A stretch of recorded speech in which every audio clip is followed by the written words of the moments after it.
And you probably have heard by now people talking about scripted language and about using scripts when we're selling. And I know that sometimes a lot of folks aren't really thrilled with the idea of being scripted. They have some concerns that perhaps it's not authentic enough. Anybody right now, and this is not a judgment or a make wrong, anybody not sure yet where you are with the idea of being scripted in your conversations with buyers and sellers? Anybody sort of a little bit hesitant with that thought, maybe feeling like it's not exactly something that feels natural or something that you want to do? Anybody? Is everybody just cool with the idea of being totally scripted? All right, Anthony's giving me a yes. Okay, you know what? I'm going to tell you that I get that. He's saying yes, it's awkward. And, here's what I'm going to tell you. That's the perception that people have. And I think that's the reason why that perception is out there is because I think that so many folks use scripts poorly. So many folks use scripts and they don't really practice. And they don't really understand what they're trying to do with scripts. And I was, one of the guys who was very anti-script in the very beginning of my sales career. But I kind of came around to it largely because one of the things I did previous to getting in real estate was I was actually licensed as a clinical social worker. I had a medical family therapy, psychotherapy practice. And it was really a colleague of mine, a former therapist friend of mine. It's funny, when you come out of that world and you talk to your friends who are still therapists and they ask you, I can't believe you're not doing therapy anymore. I'm like, dude, have you ever been in a real estate transaction that's like all we're doing every day is talking people off the ledge, right? But it was one of my colleagues who said, it really got me to recognize that doing clinical work is essentially helping people to see things in a different way so that they can make different decisions. And the only tool that we have in a treatment session to get people to see things differently is how we communicate, what we say. And that really kind of turned a light bulb on in my head and really got me thinking about how we use scripts and how we need to think about language in the sales process. So I'm going to go through a lot of different things here from the standpoint of helping you understand a little bit about the way the brain processes language. I think it's important. The first thing we have to start with is recognize that sales is influence. When we're selling, we're trying to influence people, and we're trying to influence people to do two very specific things. Anybody have an idea what we're trying to influence people to do in sales? Anybody have some thoughts around that? To hire us. To hire us. That would be a good thing. It's not exactly what I was looking for, but certainly getting them to hire you is better than getting them to not hire you, right? What I'm looking for here is this. We're influencing people to make decisions. Our job in sales is to become a decision facilitator. And once people make a decision that's in their own best interest, and in our venue, it's a real estate related decision that's in their own best interest, we're influencing the decision so that they can make it faster and with more certainty than they could do it if we weren't involved. And once they've made a decision, the next thing we've got to influence is action, because decisions without action don't lead anywhere. And so what we're trying to do in influencing people is to guide people through decision-making and action. And here's the thing, in order for people to allow us to influence them, there's a couple preconditions that have to be met. They got to like us and they got to trust us. If they don't like us and they don't trust us, they're not going to allow us to influence them in any shape or form, nor would you. You're not going to allow anybody to influence you if you don't like them and if you don't trust them at all. And so we go back to what is the evolutionary nature of this idea of trust. And I'm going to just go really quickly through some concepts that I want you to just become aware of. One is that if people have to trust us before they will allow us to influence, what we recognize is that a lot of what causes us to trust each other is kind of reflexive. We as human beings are tribal beings, and the safety of living in a tribe is important to us. And so one of the things that happens is people, if they feel and look and sound similar to us in some ways, there's a perception in the brain, right or wrong, that the more you are like me, the more I can count on you to behave in certain ways, the more I can trust you, right? And so there's a lot of different things that we tune into in terms of that knee-jerk response. Do I trust this person? Do they feel safe? Do they feel comfortable? What research tells us is that decision is made almost instantaneously based on lots of cues that we're not even necessarily aware of. And then we use all the information that we come across to sort of justify our position. We make these connections quickly through communication that's largely outside of our conscious awareness. And we trust this sense of being present. And when I'm talking about presence, I'm talking about this kind of sense of, it's kind of a vibe that we give off. Let's do it this way. I remember one time looking at a study of venture capitalists who were funding, special projects. And one of the things that they say is, if you want to come out there like a Shark Tank kind of a show, if you've got a project that you want to get funding for, first of all, you have to have a good idea. If you don't have a good idea, forget it. You're not even going to get in the door. But having a good idea isn't enough by itself. People have to hear when you're pitching the idea that you believe in it, that they can feel your authenticity, they can feel your passion. That's kind of what we're talking about, that presence, that sense of, I can feel that integrity kind of exuding through you. There's a research study coming out of the University of Chicago many years ago that talks about this thing that we call the emotional bow wave. If you think about the bow of a boat, the front part of a boat that pushes through the water, it kind of pushes a little wave out in front of it. And if you were to get a camera and actually put that camera right at the bow of the boat, what you would see is that actually the energy of the boat in motion actually pushes the water ahead of the boat before the boat really even gets there. There's a push of energy that starts that wave in motion. And we do that ourselves in our emotions, right? We can project a sense of confidence. We can project a sense of nervousness, right?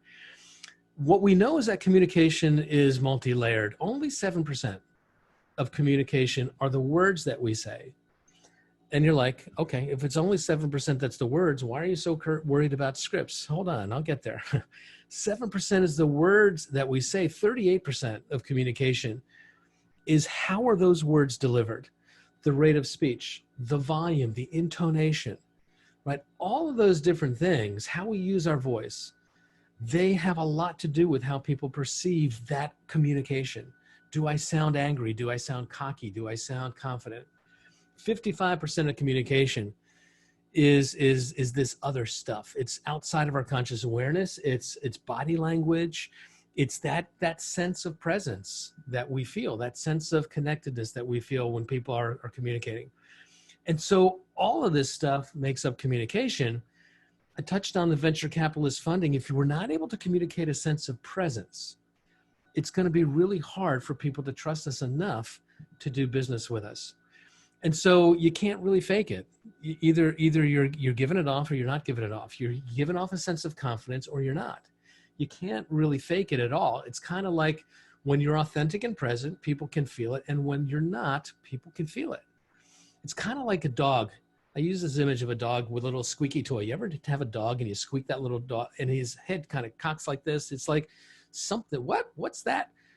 That's what people feel when you're not really authentically present. And so the resistance to scripts sometimes is the belief that if I use scripted language, I'm going to put myself in this inauthentic conversation and people are going to feel it. And ironically enough, it works exactly the other way. Here's why. What we know is that adult learners go through these 4 stages of confidence and competence when they're learning new skills. The very first stage is what we call unconscious incompetence, when we're not even aware of all the things that we could know. We don't even know what we don't know. We're unconsciously incompetent. And then what happens is the moment we start to get some learning, the moment our eyes open up and we look around, we become really aware that I don't know enough. And now I'm consciously incompetent. And that for most adult learners is very, very uncomfortable. It's one of the reasons I think why so few real estate agents stay in the industry. The statistics tell us that 75% roughly of all the new licensees will be out of the business within 2 years. Only 25% of them are still going to be in business 2 years later. And I think one of the reasons for that is that at that moment when you recognize that there's so much more to learn and you recognize that you're trying to go out there and present yourself as a competent professional and you're not feeling it yet, that discomfort chases a lot of us out of the industry, I think. But what happens is, kudos to you guys when you learn and you practice and you come to class and you learn what you need to learn, then you become consciously competent. You can remember what to do. You can kind of think about the steps. I have to think about what to do first, what to do second. Maybe I work off a checklist, but I become consciously competent. And then over time, through repetition and practice and doing it again and again and again, you don't even need to think about it anymore. You've just integrated that learning. Presence lives here in this box called unconscious competence. Here's kind of how the sequence goes. What happens is when we become competent in something, then we become confident, right? When I know what to do and I know how to do it, I can feel confident in myself. When I'm confident, it leads to me being comfortable. It leads me to being enthusiastic, being upbeat and energetic. That level of enthusiasm and energy is expressed non-verbally as being authentic, as being present. That's how it's perceived with people. And that kind of authenticity and presence leads to trust. Then trust leads to influence. If we want to be influential, we've got to start in competence. We've got to know what we're doing and develop a sense of confidence so that we can kind of get these dominoes to flow. Does that make sense? I want to get some feedback before we move on. I'd love one or two of you to either unmute or throw in chat. Does that make sense to you? Do you follow the logic in how this works? I mean, this is amazing because I had been in the real estate business for about 20 years, buying and selling properties. 5 years ago, I bought the franchise, and it was amazing. I was very amazed how everybody worked and make money in real estate. And I didn't know enough, so I keep learning. My question here is, how do you art, and the authentic and present without being, how will say it? When some people think they know too much, they are prepotent. Yeah. So how do you become authentic without coming off as a know-it-all? Is that what you're kind of asking? Exactly. That's it. Well, here's how you do it. You just don't be a know-it-all. Being authentic is being genuinely who you are and comfortable and confident in who you are, right? And look, if who you are is a know-it-all, then that's something that you want to kind of be careful about, right? But if who you are is somebody who's just genuinely caring about people and want to do good things to help people and want to provide good service, that's going to come through in that confidence, right? That's going to come through. This is the sequence, though, and it all starts with competence, and that's why we talk about being learning-based. So important in our work here, being learning-based, not figuring out I have to learn everything right away, because you can't. What's the first thing I need to learn so that I can take the first step? I've got to learn how to crawl before I can stand. I've got to learn how to stand before I can walk. I've got to learn how to walk before I can run. And so there's kind of a domino sequence here of what's the first thing I need to learn? Once I've mastered that, what's the next thing? And to some degree, this New Agent Launch course is starting to touch what we believe are some of these ideas. And one of them is the importance of scripted language, right?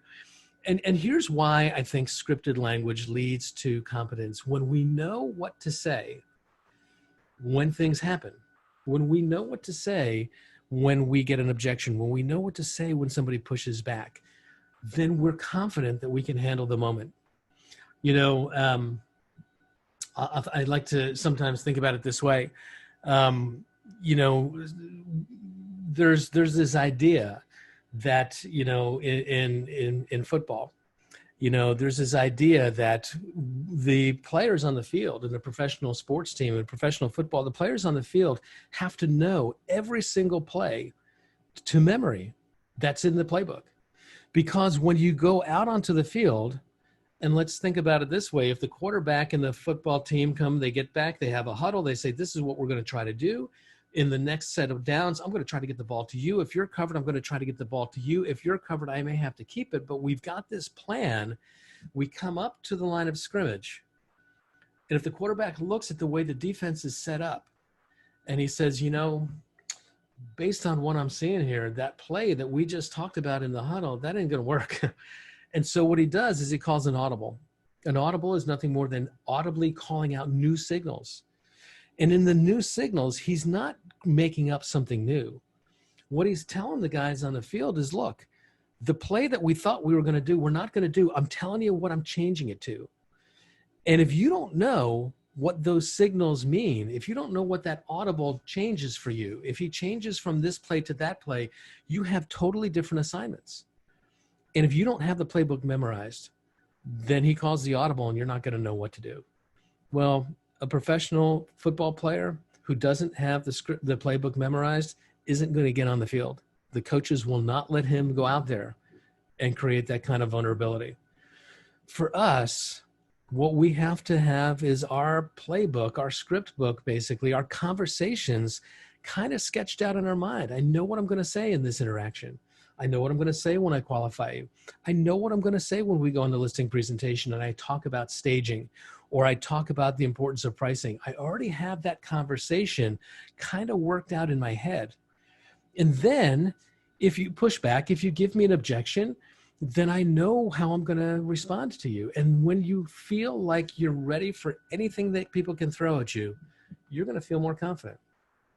And when you feel more confident, those dominoes are going to flow and you're going to be in a different position. So learning what to say is important. Now, lots of different places that you can get scripts, and you can go into Keller Williams University in the section of courses, and there's 3 different script manuals. I can show you where to find those at some point. There are script manuals for the Ignite course. There's script manuals for lots of different places. I like the idea of getting lots of different scripts. What I'll tell you is that the way you think about a script, or the way that I think about a script, is 2 different ways. One way is like the script of a play. If you've ever taken part in a play in school or college or community theater or whatever your role is, you're going to have this script. And when the time comes, I say these lines, and that triggers someone else to say their lines. And we go back and forth with the dialogue. And well, that is a kind of a script. The other kind of a script that I want you to think about is something that we call a prescription. If I'm not feeling well and I go to the doctor writes a script and gives me that script. I take it to the pharmacist fills the script, and I come away with a bottle of medication. And inside the capsule are things that are going to help me get better. And some of the ingredients inside the capsule are the active ingredient, the thing that actually causes me to get better. And it's contained inside a capsule with a bunch of other stuff that isn't really helping me get better, but it's helping the medication get absorbed differently. It's helping the medication be time released differently.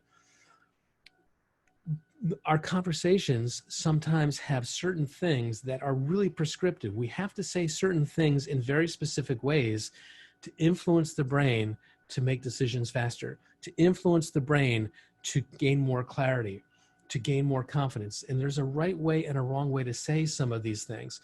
But a lot of those things are contained in conversations that are pretty inert, just like what's in that prescriptive capsule. A lot of it is an inactive ingredient. I guess my point is, don't really get so hung up on the thought that you have to memorize volumes and volumes and volumes of text. What you do have to memorize is, what's the important thing that I'm going to communicate, and do I have to communicate it in a very specific way? And then insert that in a conversation of your own making, right? I think that we can have these conversation frameworks, and inside those conversation frameworks, learn how to say things in the right way. And not all words work the same way. One of the things that we know is that the brain responds to action words, right? Words that we use to help search for answers, words that we use to help direct behavior. For example, let me make this real. For example, if I was to ask you, do you know anybody who's looking to sell a house? For starters, that's actually what we would call a close-ended question. And why is that a close-ended question? Who knows open-ended versus close-ended can tell me a little bit about why that's probably not the best way to ask that question. I ask that question that way. When you do a close-ended question, you're basically asking the person to say yes or no. when you ask open-ended questions, you're inviting them to tell you about the things that you need to know or that you're trying to find out. So if you say, do you know someone, they're going to say yes or no. But if you ask, who do you know that's selling a house, the person's going to go, maybe so-and-so, maybe so-and-so, as opposed to a quick yes or no. Bingo, spot on. That's language that helps them search. It sort of says not do you know, because the likelihood is I'm not sitting there thinking about somebody who's going to sell a house. And when you ask me, do you know somebody, I'm going to go, no, not really. But when you say it just as you did and say, who do you know? It says, there's somebody there. Who is it? And it causes them to search a little differently in their memory banks. And then if you really want to add to that, you could add things like, who do you know? Maybe somebody that you work with, maybe somebody that lives in the neighborhood, maybe somebody that belongs to a club that you belong to, and kind of invites them to look over here, look over here, look over here. And you're going to get a better response if you ask the question in that way, right? And it matters. It really matters a lot. One of the things is directing behavior, right? The brain responds to commands, right? There's what we call command language. And I sometimes think about a Marine drill sergeant as a commander, somebody who is standing out in front of the troops, barking orders. And the language that a drill sergeant would use would be command language. He's not asking passively. He's telling you to do something. And he's probably delivering that with the 38% tone of voice in a way that is pretty intimidating. Drop and give me 50 push-ups, do this, do that. What happens is the brain, when it hears commands, it responds differently than when it hears conversations that are not commanding. And let me give you an example. It doesn't understand qualifiers. And some of you have heard me do this in a class recently where I said, in the next 5 seconds, under no conditions, do not at all, in the next 5 seconds, do not think of a dog. And I'm pretty sure that most of you, when I said do not think of a dog, actually thought of a dog. Because the words think of a dog were what your brain heard, and it said, think of a dog, okay, this is a dog, even though I begged you not to do it. Your brain doesn't have the ability to handle that qualifier. And so what we know is that if we use command language strategically in conversations, we can cause the brain to follow those commands and it helps us to influence. For example, I'm going to give you a couple different commands that I might put in a sentence if I was working with a seller. And one of them would be, if I recognize that in order for you to choose to hire me, you're going to need to feel comfortable with me. So I may put the command feel comfortable in a sentence. And I may put the command hire me in a sentence. And it might sound like this: Mr. and Mrs. Seller, if you feel comfortable with the information that I'm going to share with you tonight, are you ready to hire me this evening? And what happens is that's a conversation, and it's just an easy conversation. And the command language instructed them to do two things: feel comfortable. I want you to feel comfortable, and hire me, right? And so we learn how to say the things that we want to communicate in the right way to influence decision-making, right? It doesn't understand qualifiers.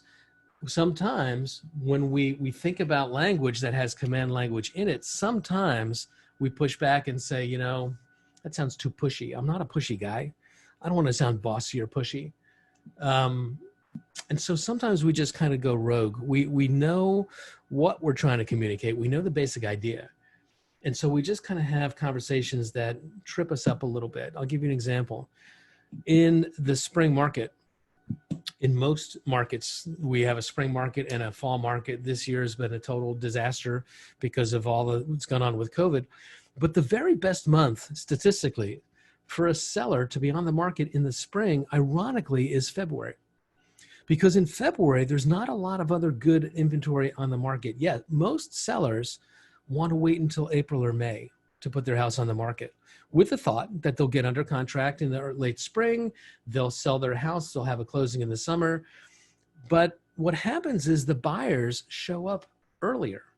The buyers in the spring market show up right after New Year's, kind of mid-January, the buyers are beginning to poke around and they're interested. They want to start seeing stuff.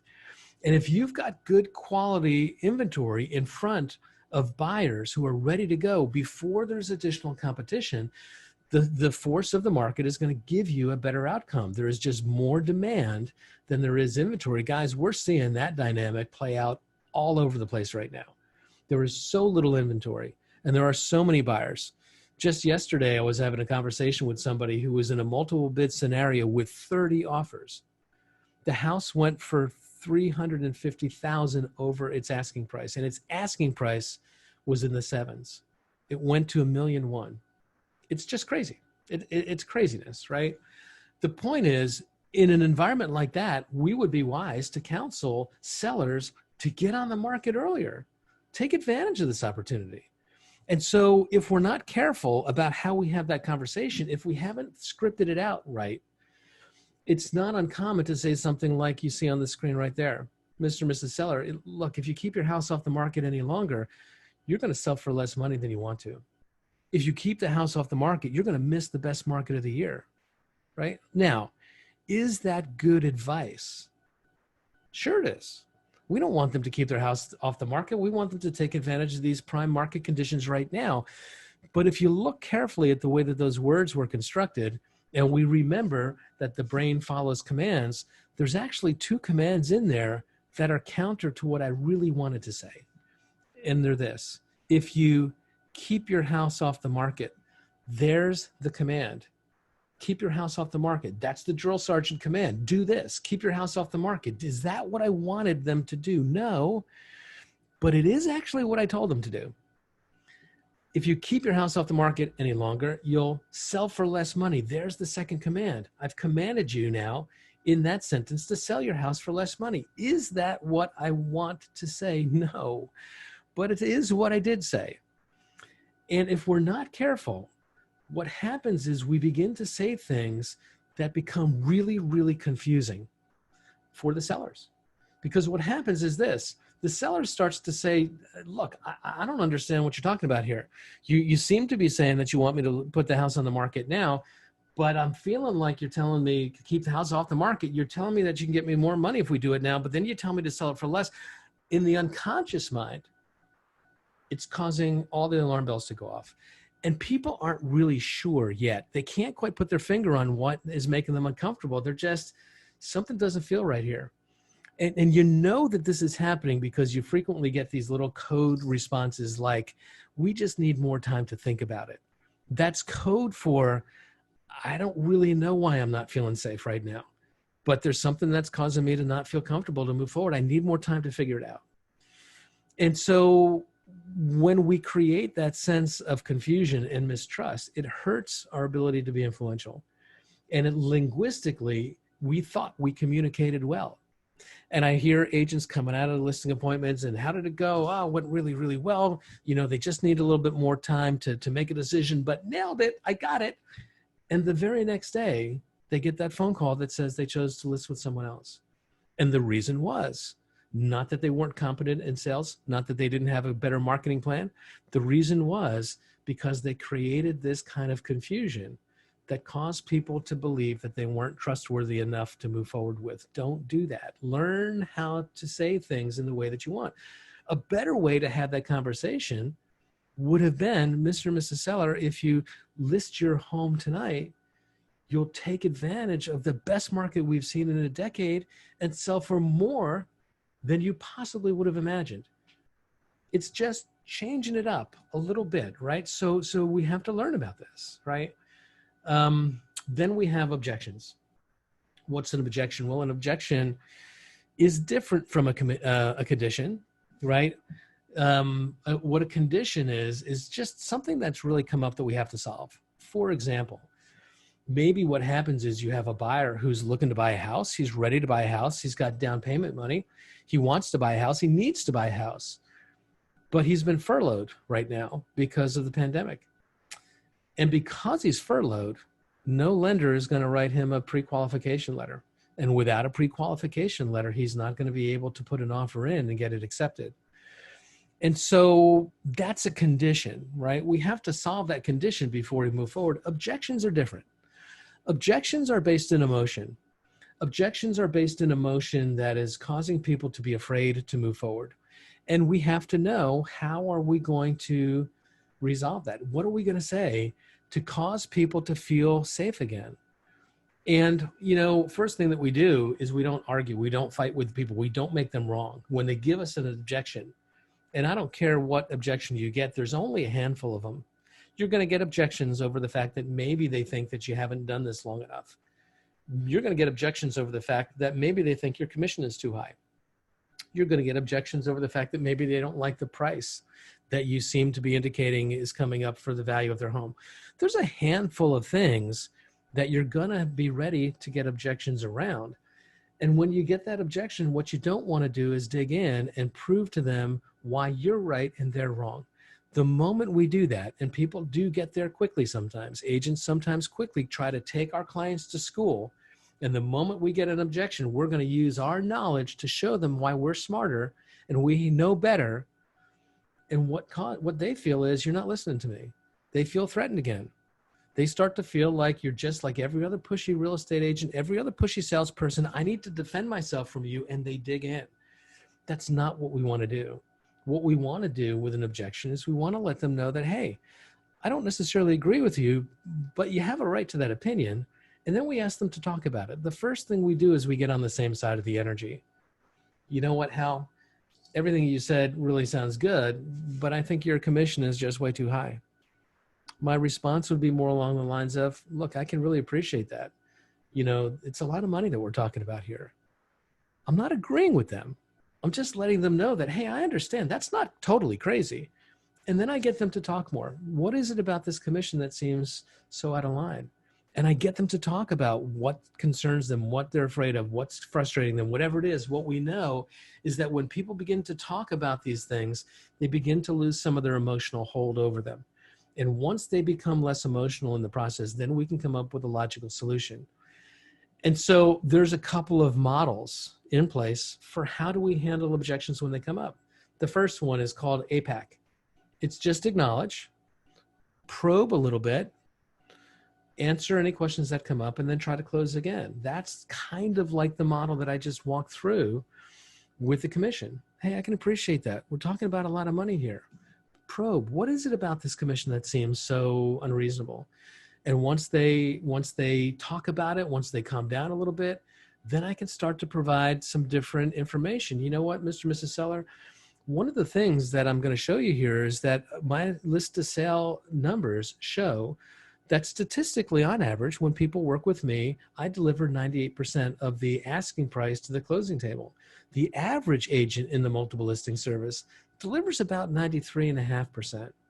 And so, when you work with me, what the data seems to show is that you have a really good chance of earning, 5% more on the sale of your home when you work with me. Now, truth is, maybe I am going to charge you 1% more than that other person who chose to do it cheaper. But if you're going to make 5% more with me and it's going to cost you 1% to do it, that's a net difference of 4% more. Look, at your price range, $500,000 house, 4% is 20 grand. What would you do with 20 grand? You told me that your daughter's in college right now. How far would 20 grand go towards her tuition this year? Are you really willing to leave that on the table? Or are you ready to move forward, right? That's a kind of a conversation that flows out of this model. Acknowledge, probe, answer, close. And guys, I'm going to tell you this. It takes practice. You're not going to just have these epiphanies that come to you and all the right words are just going to get channeled from on high and come right out your mouth. It's not the way it's going to work. The way it's going to work is you're going to find somebody to practice with, and someone is going to give you an objection, and you're going to walk through this model, acknowledge, probe, answer, close, until you get better and better at it, and it flows and it feels more natural. There's another model that we call the feel, felt, found model. And it says this: look, I understand how you feel. Others have felt that way before.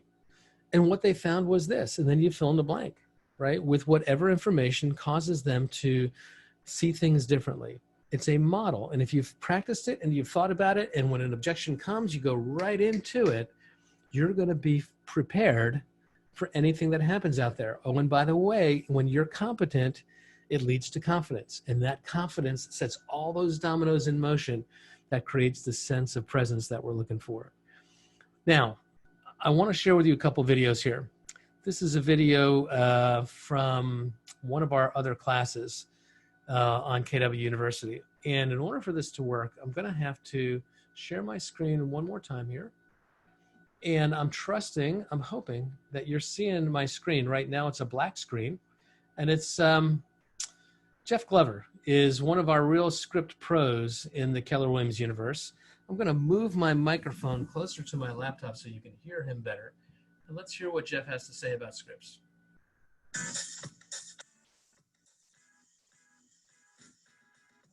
Hi, I'm Jeff Glover, and I'm going to tell you the top 5 things that you need to know about using scripts. Step 1, you're going to need to get your scripts from a top agent at the office, your team leader, a MAPS coach, or of course, Keller Williams University.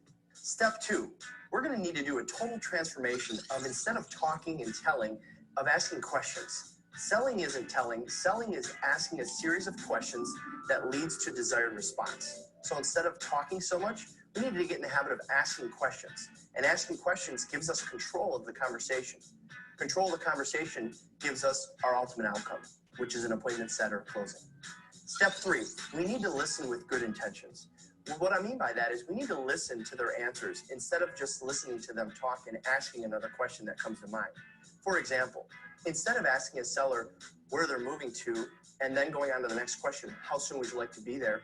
Ask them, where are you moving to? And when they give you a response, ask them, what takes you there? Step 4 in becoming better at scripts is we need to learn to mimic, mirror, and match the prospect. What I mean by that is we have to listen to their tone of voice. We have to speed up or slow down based on how fast the prospect is talking. That means when they respond and say, we're moving to Toledo. Oh, Toledo, that's exciting. What takes you there?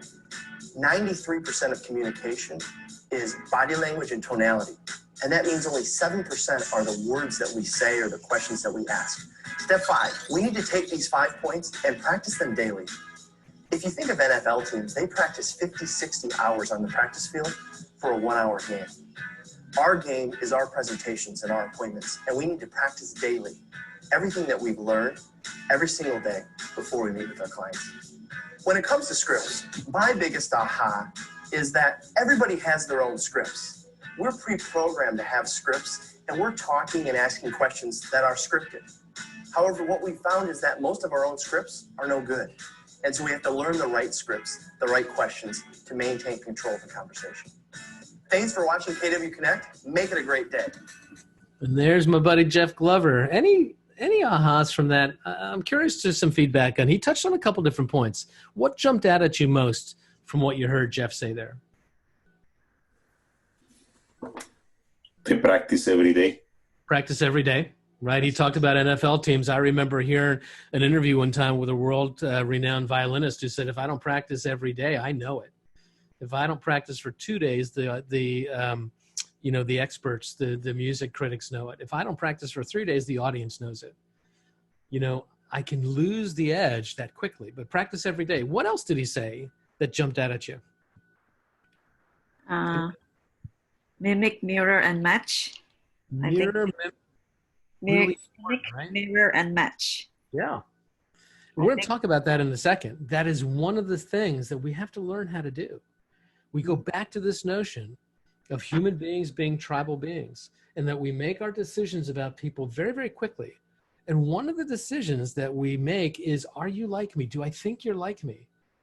When we think about language, there's a reason why people in different countries have different languages. And it's just a hack that the human brain has developed to sort of let people know that you're not from around here. You're not part of my tribe, and I should pay attention to you a little bit more. There's a reason why regional dialects develop, and people in Boston, while they're speaking English, sound different than people in Austin. And it's just a way of saying, hey, you're not really from around here. Maybe I need to pay attention to see if you're really part of my tribe. This goes way back through evolutionary times. And look, that doesn't really translate really well today because we move all over the place, but your brain hasn't caught up with that yet. And so learning how to kind of mirror and match and leverage that is something that it pays to learn how to do. And I'm going to get back into the PowerPoint here. And we're just going to talk about that. Mirror and match, right? when you go out, there's a course that we used to teach called The Language of Sales. I didn't actually teach it. It was a course from Keller Williams' MAPS coaching department. And The Language of Sales, I've taken it many times.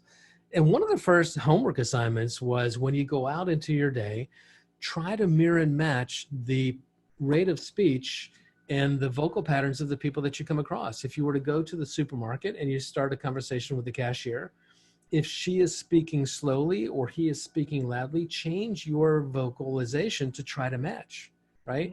And so mirroring and matching is something that takes practice, right? The pace, the tone of voice, the volume, the inflection. Be careful about accent. Not a huge fan of trying to mirror and match people's accents. Sometimes that comes off as condescending if you're not really, really good at it. Although I will tell you that sometimes people who are prone to being influenced find themselves, when they're in different areas, starting to develop those dialects. My wife, for example, we can go down and spend some time in the South, and before the second or third day, she's built y'all into her conversations. It's just, she's around it, she kind of adopts it. But mirroring and matching is just one of the things that we have to learn how to do. It is the essence of hypnosis. And guys, I'm not going to ask you to try to hypnotize your clients. But what I am going to tell you is that when you think about what hypnosis really is, what hypnotic trance is, it's not dangling a watch back and forth like they do in the cartoons until your eyes spin around in a circle.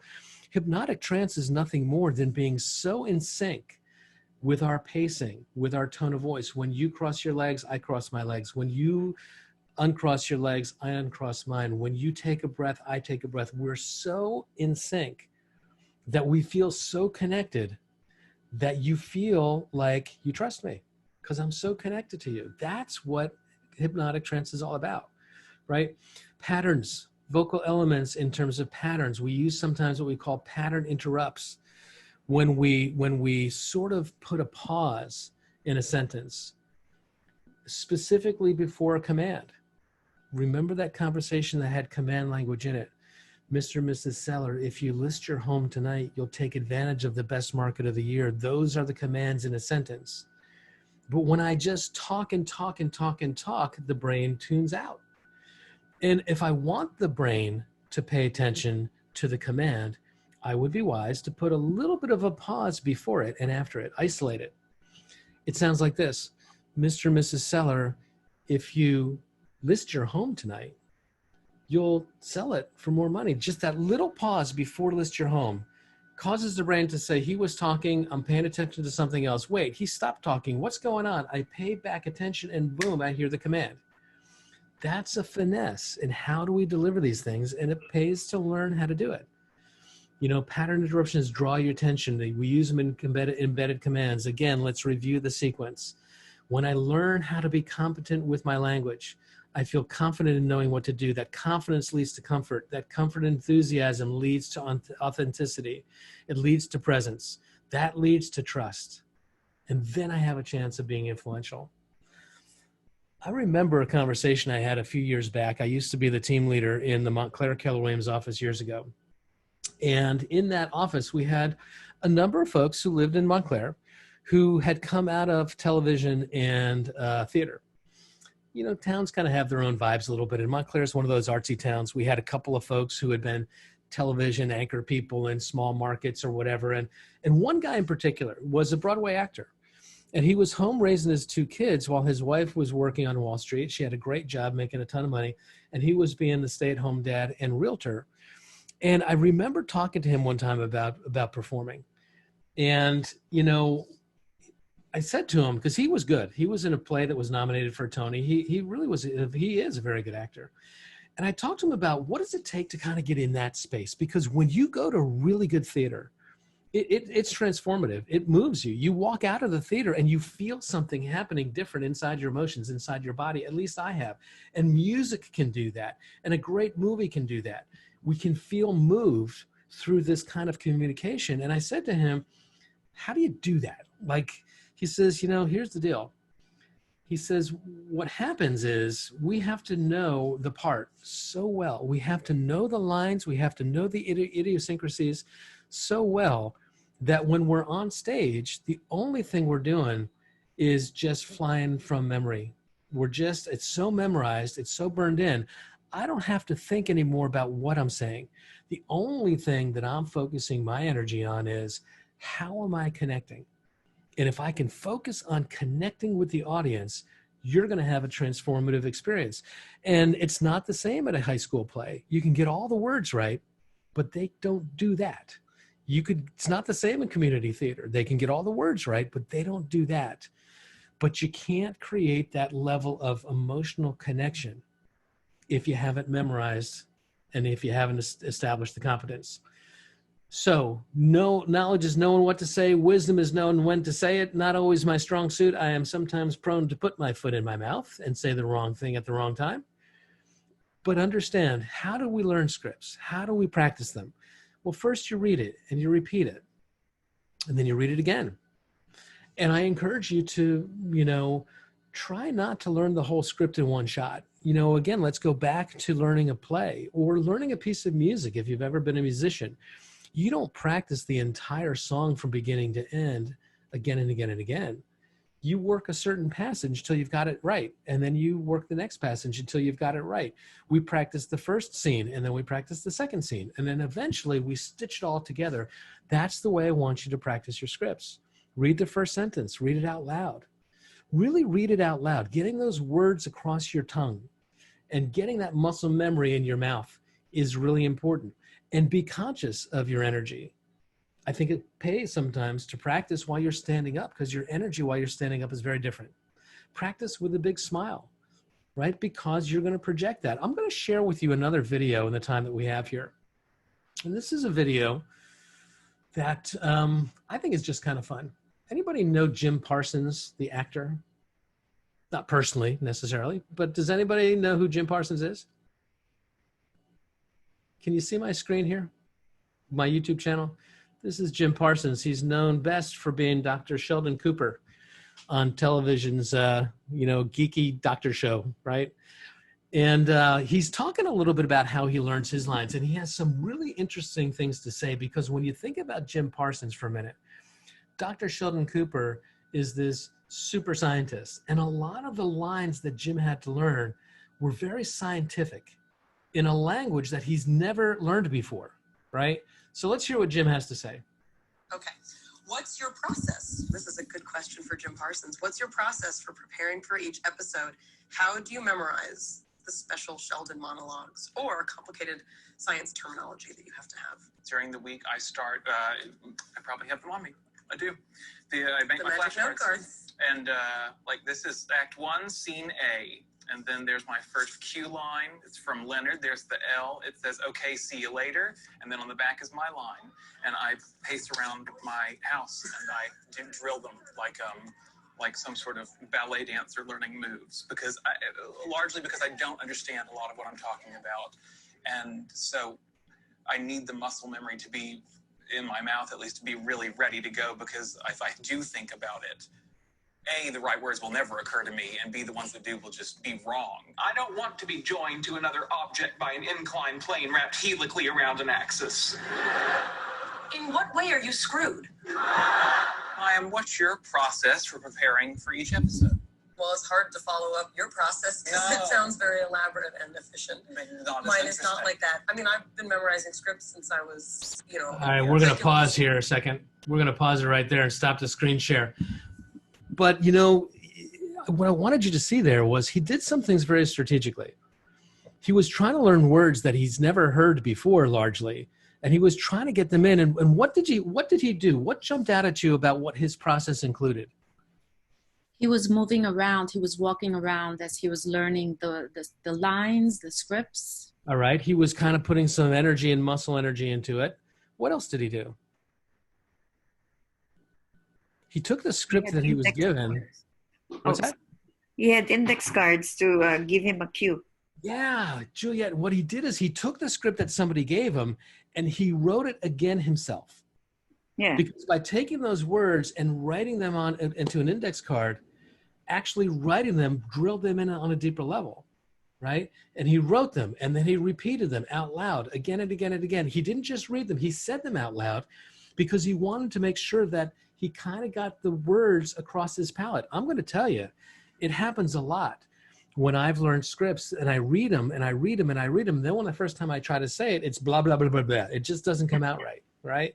And so you practice it that way again and again and again, and you do it standing up and you do it with high energy. And when you do it that way, guys, it gets in faster, it gets in better. And I'm going to encourage you to get good scripts. You heard Jeff Glover say that get the right scripts. There's some scripts out there that are just not as good as others, but practice them again and again. Chunk it down, do the first line, then the second line, then the third line. Do it with your script partner, right? Practice it. There's Big Jim. I think what we're going to do right now is, recognize that I've built in to our calendar script practice sessions. And typically they're on Tuesdays. The schedule may move around a little bit. I don't know. Some of you may be in a market center, either Tenafly or Ridgewood. You may have met Mary Beth Olive, who is one of my very, very good friends and heroes in the Keller Williams universe, who's now come on in those market centers initially to be the director of their coaching departments. And so she and I are sort of looking as to how we want to juggle our calendars so that we're not doing things and stepping on each other's toes. Script practice is one of the things that both of us want to make sure that we have time for in the calendar. So it may move around in terms of when it shows up, but what we do is we practice, right? We practice, and we're going to give you opportunities to do that here in Zoom rooms. We're going to get on, we're going to give you the script, we're going to break into groups of 2 or 3. We've done a little bit of this already, and some of you have been a part of that. And we're just going to take the time to practice. So my hope and takeaway in this one, in session number 5, is that if you are not sure how you feel about scripts, that you at least stay in curiosity. I don't want anyone to sound inauthentic. I don't want anyone to sound awkward. I don't want anybody to sound forced. What I do want is for you to be so well prepared that you've thought through all the different conversations that you could end up having, and you've kind of worked through those enough that when they unfold around you, you know what you're going to say. You're going to say it the right way. You're going to be able to then be like my friend, the Broadway actor, who doesn't have to think about the words anymore. The only thing he needs to focus on now is how is he going to deliver those words? How is he going to make a connection? All those other things that are just the preconditions of really, really creating the safety that we need to be influential. So, so that's where we wanted to go today. Give me any kind of ahas, any kind of takeaways, anything that you're thinking differently or may do differently as a result of today in this conversation. Anybody? I'm always going to ask for a couple of ahas, so start jotting them down.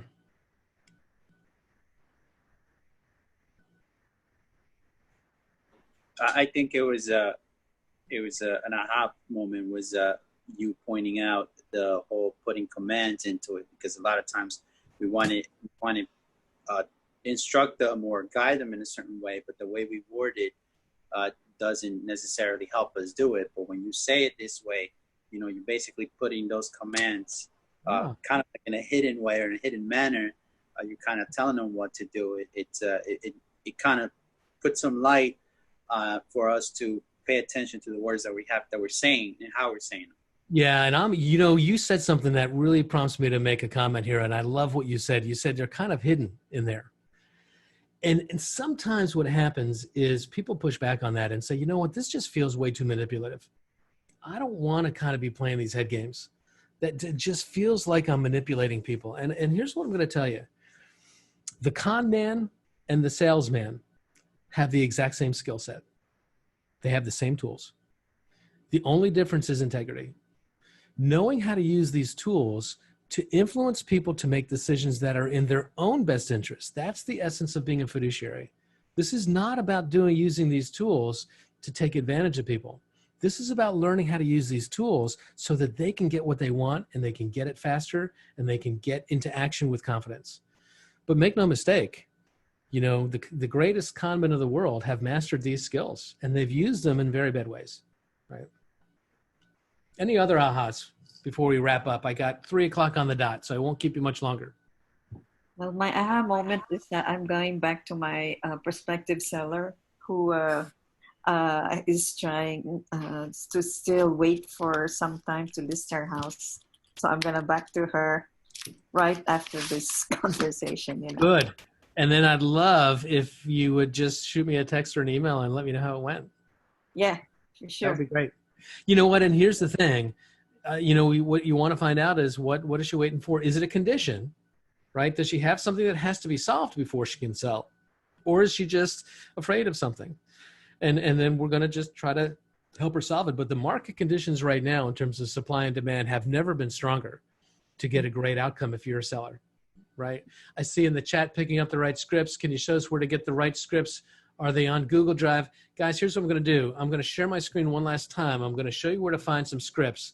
If you do need to jump off, you're not going to hurt my feelings. But let me go and get on my screen first. Make sure I get to the right place. Okay, final screen share of the day. I'm on my KW page, right? You guys have all been here before, correct? When you're here, what I want you to do is I want you to go up into the Education tab. I want you to click on it. And what you're going to find here there's two different places where I want you to look for scripts. Number one, I'm going to have you go right here where Ignite 2.0 lives. See this little doggy here? This is the Labrador Retriever. We are in the process really of still what we call labbing this curriculum. We're trying it out and we're making changes to it as we go. It's a relatively new curriculum, but when you go to this class, and what you're going to find is as you scroll down where it says participant resources, you're going to see right here a toolkit. And you're going to click on that link. And I can't do it right now because it's a zip file and I can't open the zip file right now while I'm on Zoom with you. But in that toolkit, when you open it up, there's going to be 2 script books in there. One of them is is related to the first half of Ignite, the Spark part of it, where we're talking about growing our business. There's going to be scripts there in terms of generating opportunities, letting people know that you're in real estate, talking about it with them. The second script book is the Elementals book. And that has scripts for things like how to engage people at open houses, how to talk people through a buyer's consultation process. That's one place where you can go find some scripts. I'm going to show you one other real quick. I'm going to go back out to the courses section of Keller Williams University right here, the very first box that says courses. All the different courses that are in the Keller Williams curriculum are here. Each one of these boxes represents a different one. They are listed alphabetically. And as you scroll down here, you're going to see 3 script manuals. Script catalog number 1 for working with buyers. Script catalog number 2 for working with sellers. Script catalog number 3 for lead generation. In total, I would wager somewhere around 800 pages of scripts. And you just download those as PDFs, right? You don't have to print them if you don't want to, right? You don't have to pay for them. But those are some good starting points, right? Those are some good starting points. I know that the scripts there are going to be good ones, right? And we'll create others. We'll give you some others. Again, when I was talking to Mary Beth Olive yesterday, one of the conversations that we were both having is with all that's changing in our world with technology and things like that, it's time to write some new scripts, and she and I will do that and make those scripts available for you as time goes on. But that's a good place to find those. All right. All right, guys, now it is 5 after 3. I did keep you a little bit longer than I intended to, but I hope there was some good stuff here for you. We're going to park it here today. We'll be back again on Friday